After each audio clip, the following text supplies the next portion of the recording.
Kidney స్టోన్స్ని అరికట్టవచ్చా లేదా రాకుండా చేయవచ్చా? 100% చేయొచ్చండి.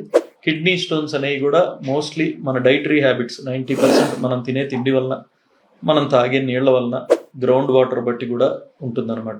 సో మనం మెయిన్ కిడ్నీ స్టోన్స్ రాకుండా మనం ఆపుకోవాలి అంటే కనుక మోస్ట్లీ కిడ్నీ స్టోన్స్కి సంబంధించి డైట్ చార్ట్ ఉంటుందండి.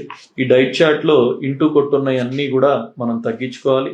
టిక్ కొట్టున్నాయి జాగ్రత్తగా తీసుకోవచ్చు. అలానే 4 రకాల కిడ్నీ స్టోన్స్ ఏవైతే ఉంటాయో వాటిని చూసుకుని జాగ్రత్తగా మనం డైట్ కనుక ఫాలో అయితే కిడ్నీ స్టోన్స్ని 100% మనం ప్రివెంట్ చేసుకోవచ్చు, లేదా మళ్ళీ ఫామ్ అవ్వకుండా చూసుకోవచ్చు.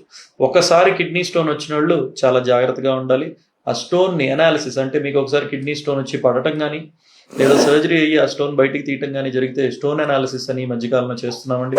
ఆ స్టోన్ అనాలిసిస్ చేస్తే అది దేని ద్వారా తయారైందో చూసి దానికి సంబంధించిన ఆహారపు అడ్వైస్ లేదా ఫుడ్ డైట్ ఏం తినాలి ఏం తినకూడదు అనేది కూడా ఇంకా క్లియర్ కట్గా మనం చెప్పొచ్చు. సో కిడ్నీ స్టోన్స్ని రాకుండా అరికట్టవచ్చు.